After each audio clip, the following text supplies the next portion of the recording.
Hi everyone, my name is Stephanie and I'm an intensive behavior therapist at Strides Toronto. And today we'll be talking about using visual schedules at home with your child. So this presentation is pre-recorded, but we will be having someone monitoring the comment section when this video goes live. So feel free to leave a comment or a question down below and we'll have someone respond to you. So today we'll be talking about what visual schedules are, how you can use them in your home or community, and how to make one, as well as any frequently asked questions that we receive from families about using visual schedules. So here's a disclaimer. The information in this video is provided for information purposes only. It should not be used as a substitute for professional support or treatment. So visual schedules, what is it? They're a series of pictures used to show a sequence of events. So for example, it can be used for toothbrushing. So it'll break down all the steps for toothbrushing and it'll show the child what each step is in the sequence. A visual schedule can also be used for a routine or a schedule. So all the activities in the schedule will be laid out in order and the child will follow them one by one. So they can come in many different forms and variations. They can come in a strip, a binder, on a device. So you can input a schedule onto a device, or it can be posted onto a wall or refrigerator. You can use pictures that you find on the computer, photographs of your child actually doing each step of the sequence. You can also use icons, drawings, objects, or words if your child can understand and read the words. Visual schedules have been used on an individual basis, so they're customized for the child in a way that best suits their needs, or they can also be group-based. So visual schedules can be used for an entire group and everyone will follow all the same steps in that schedule. So here I will have an example of how a visual schedule is used for a nighttime routine.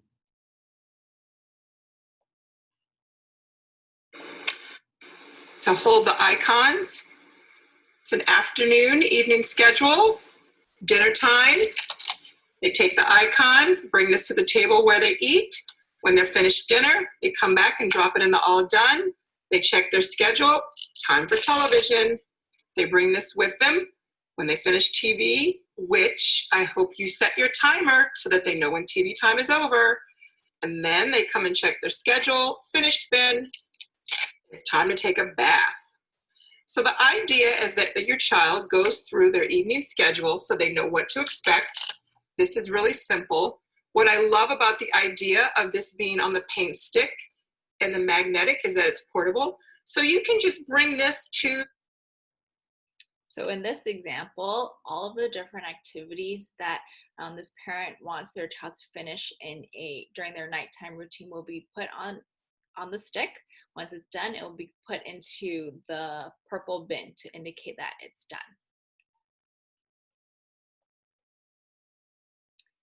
So what does research say about visual schedules? It's shown to reduce anxiety by increasing predictability, reduce problem behavior, promote independence, as a child knows exactly what's expected of them in each task, and so they'll be able to do more of it on their own. It's also been shown to support transitions, so between tasks and locations, also because the predictability is there, so they know when it's going to happen. And visual schedules have also shown to increase on-task behavior because everything is laid out clearly for them. They know what they're supposed to be doing. They know when they are doing next, and they also know when this whole schedule is over. This will help them to stay on task and complete these things on their own. So how can you use it? So some places where visual schedules can be used are in the home, at school, as well as in the community. And for you as a parent, why can you use visual schedules as well? So they are low cost. The materials that you need to use to make them are very accessible and inexpensive. They're adaptable. So as I mentioned, you can use them for a variety of skills as well as in a variety of locations. They are also portable. So if you want to use a schedule in different locations in the house, or you may want to transport it from the home to the school, that's also doable as well. They are applicable across contexts depending on the situation, and it also helps make communication consistent. That means that your child knows what you want them to do, and you know exactly what you want your child to do. So there's no confusion, no miscommunication, and that helps with the child being able to do more of these tasks on their own. Visual schedules can also help you to create structure and routine at home, as well as support during unpredictable and changing environments. So we may not be able to schedule and know everything that will be happening in our child's life, but when we're able to use a visual schedule to predict as much as possible, that will help them to transition and try different things and be in different situations. So now we're going to go through the steps of how to come up with a visual schedule. So the first thing that you'll do is decide on what you're going to use the schedule for. So first of all, where do you want to use a schedule? Do you want to use it at home, at school, or in the community? Once you've decided the location, you're going to decide on the task that you want this visual schedule to be used for. So for example, if this visual schedule is being used at school, do you want to teach your child to follow a schedule when they're playing in the gym, so that you have all the activities laid out and they'll know what they're supposed to do first, second, and last, and so on? Or if you want to use the visual schedule at home, you're going to decide on what you want to use it for. It may be a homework schedule, so your child knows what are all the things that they need to do for their homework before they can go play. Or perhaps you may want to use a visual schedule in the community, and you can lay out all the steps, for example, for taking the bus, or to help prepare your child for everything that will be coming up when they go to the dentist, and so on. Step 2, once you've come up with the location and the task, you're going to decide on the steps and break down this main task into steps. So some suggestions that I would have is to try and keep these steps as simple and as concise to start as possible. You want to help your child get accustomed to following these steps on their own and to following a visual schedule on their own. So you want to keep it as simple as possible. Another tip is to make sure there is a way to indicate completion of each step in the schedule. So for example, on the blue schedule, and it was very similar to the one in the video we watched, once the step was completed, the child or you can take that picture off and put it in the all done bin at the bottom. Or you can have all the steps on the green strip, just like the picture here, and all the steps that are completed, you'll move them over to the red strip. That way they can visually see what they still need to do and what's already been done.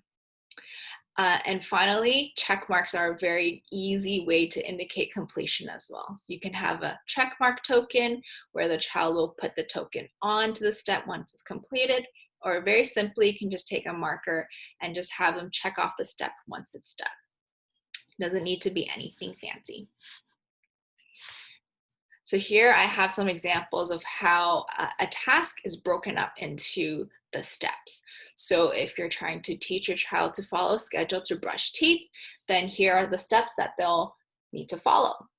Or if you want to show them what it's like to go to a swimming lesson, then you'll break down those steps as well, so that they know exactly what is supposed to happen next and when it's time to go home. And finally, if you're using a visual schedule, for example, for an arrival routine at school, then all of those steps would be listed out in order as well for the child to see and follow. It's very clear. And then you're going to choose a format and decide on what's the best way to present this visual schedule to your child. So here I've also provided some examples. So the picture on our left is an actual photograph. So you may want to choose to take actual photographs of the items that are in your home that your child will be using for the schedule, or even taking a picture of them doing that step in the schedule. or you can put the schedule in a binder, and that way it's more portable. You can also input it into a device, as I mentioned before. I will be giving you some suggestions for free apps that you can use to create visual schedules, or it could just be a chart that you put on a wall or a fridge where you list out all the steps in the schedule, and then the arrow can be moved down so to indicate which step the child is on. So the most important thing about deciding on a format is to make sure that it is practical and meaningful for a child to use on a regular basis and that they understand it themselves. So I've provided also a quick guide here from Autism Helper that may be able to help you decide on what is the most suitable format for your child. So if you're deciding if you want to use a schedule that is most restrictive and least generalized, then you may want to use an object schedule. So the schedule is pretty strict. You won't change a sequence. You might keep it in the same place all the time, and you may go with an object schedule. But if you decide that you need a schedule for something where the steps may change, or you might only use a schedule once, or you need to bring it to different places, then you may choose to use a written paper or a drawing schedule that can be easily portable and very flexible. So I've included some more templates here for you to give you some ideas and to help you start brainstorming on ways that you can present the visual schedule. So if your child can tell time, you can also put the time as an indication of when you want the step to be completed. And then the second one on our left is the general template that we've been seeing so far, where the main task is listed at the top, all the steps in the middle listed vertically, and anything that's been completed will be put into the envelope or a box at the bottom. Or you can even have a very simple one where it's just arrows in between each task so they know what is coming up next. And then we have another template that we've already seen as well, where all the tasks that need to be completed are on the green column, and anything that's been finished can be moved over to the red or the finished column. So here I have another example that I found on YouTube from Ace for Blackboard. And the child is using a binder as a visual schedule. Start your schedule.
So in this video, the child referenced the picture in his binder, and then he went to get the activity to match the picture in the binder. Once he was done, he flipped over to the next page to find his next activity. And so that's how a binder visual schedule can be used.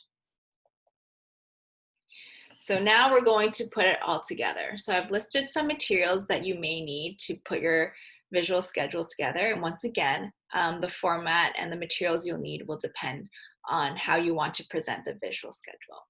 So this is also a really good opportunity to make the schedule with your child so that they'll know that they'll be completing a visual schedule soon, and you'll also be able to talk about each step in the schedule with them at the same time to prepare them a little bit for what is coming up. So you may ask, what if I don't have some of these materials? I don't have photos, I don't have a printer to print out the pictures. So what I would suggest is you can just simply draw them. Draw the pictures and use masking tape if you don't have any Velcro. So that's not a big deal. And another question that some families may ask is, do I have to use pictures? Or can I just write the schedule and read it to my child? So if your child can read words, that's great. And they can definitely use words instead of pictures. But we would suggest to have the schedule laid out for your child to see visually, as opposed to just reading the schedule out to your child.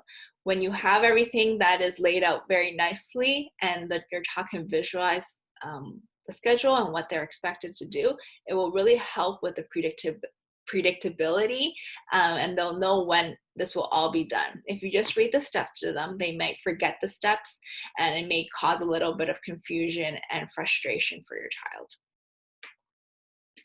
So now you're going to talk about how to teach your child to use it. First, you're going to tell your child the expectations. They're going to know that they're going to be doing a visual schedule, and you can show them all the steps in the schedule.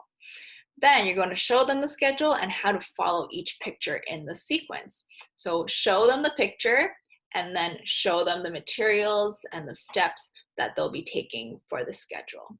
Next, you're going to need to practice the schedule with your child. So this may look very different for each child. It may be you do the whole schedule once and then they'll follow you, or maybe you do one step in the schedule and they'll follow you to complete that step.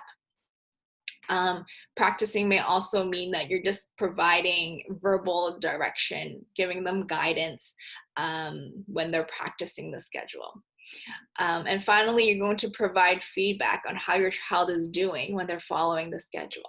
So if they're doing a really good job following each step in the sequence correctly, make sure to let them know and give them lots of praise.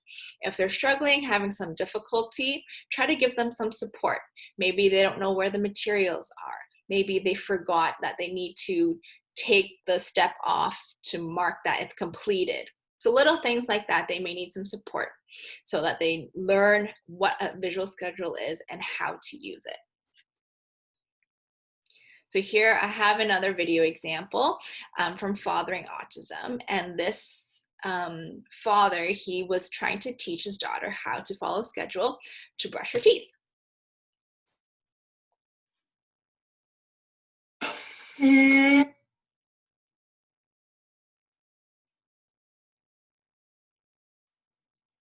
So here's what we're going to do, okay? We have this schedule. We're going to start here, then there, there, and there. Got it? Okay. Where do we start?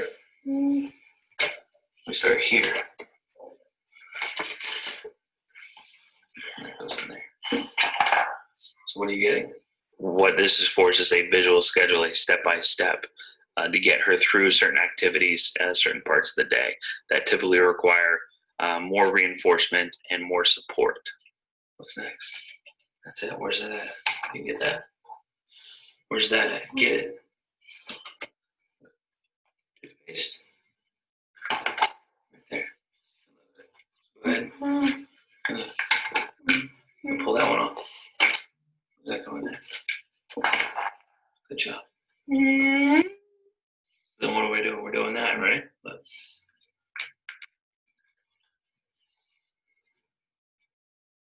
the process is really simple. I just took pictures with my iPhone of items around the house.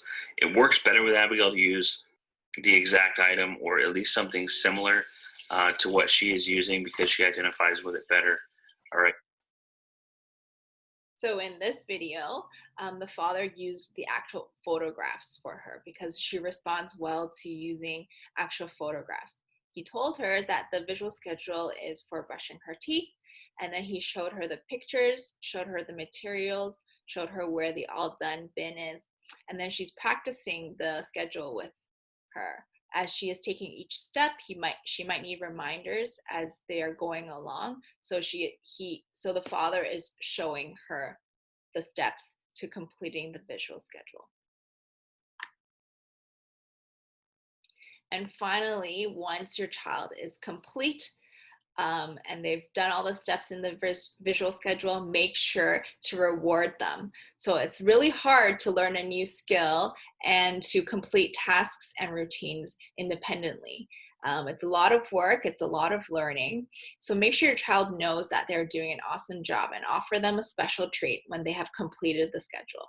This is very important as this will motivate them and encourage them to complete the schedule again on their own for the next time. So I've included some frequently asked questions that we receive from families in terms of using visual schedules, as it is a very individualized tool. So how long should the visual schedule be? So we would recommend that the steps in a visual schedule are just as many steps as necessary. So it'll depend on the task and how long your child is able to tolerate following a schedule. But the general rule is to try and keep it short to start. That way they can learn to follow the schedule and also get their reward at the end very quickly. So if they're able to follow the schedule, that's awesome. So you can always choose to add another step or make some of the tasks in the schedule a little bit harder. But if they're still having trouble with a short schedule, then you may want to practice the schedule with them a few more times, or if necessary, take out another step that may not be needed in the schedule. Another question that parents may have is, what if my child can't complete the activities I put on the schedule? So it's possible that they don't understand the expectation of what they're supposed to do. So some steps you can take to teach them is to do the schedule yourself for your child to see, so they know that each picture represents a task and then they'll get a reward at the end. They may need some additional support by having you point to the picture while they're doing it, or telling them the instructions as they move through the schedule. Or you may even need to take their hand at first and show them how to complete each step. Another suggestion that I may have for you is to simplify the steps if they're too many or too long. As I had mentioned before, try to cut out any steps that you may be able to omit at the beginning, just to get them accustomed to using a schedule first with as much independence as possible. Another question could be, what if my child skips a task on the schedule? So make sure to show or tell them that they've missed a step by referring to the visual schedule and then doing the step with them. So the next time, if they're practicing the schedule, you may want to remind them ahead of time of that step that they had missed last time so that they'll remember to do it this time. What should I do if my child does not want to follow the visual schedule when it's an activity like getting dressed for school?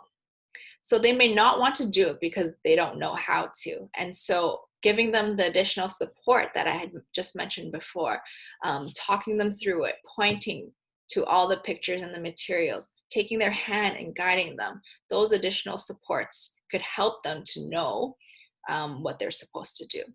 Another reason why they may not want to do it is simply because they just don't want to do it. So some suggestions may be that you may need to make it a bigger reward for them at the end so that they're more motivated to do it. They need to know what's in it for them to complete these tasks. And once the schedule becomes more familiar and your child gets more used to completing these tasks and getting that reward, you can fade out your participation and your support as well.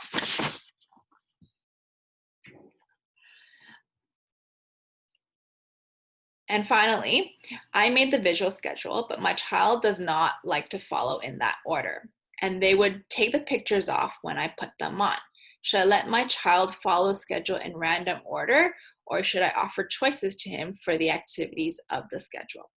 So it is best for the child to follow the schedule in the order that was determined by you or by their teacher, especially at the beginning, because we are not only teaching the child to reference the pictures, but we're also teaching them to follow a sequence of events. So that is very important for skills now and for the future.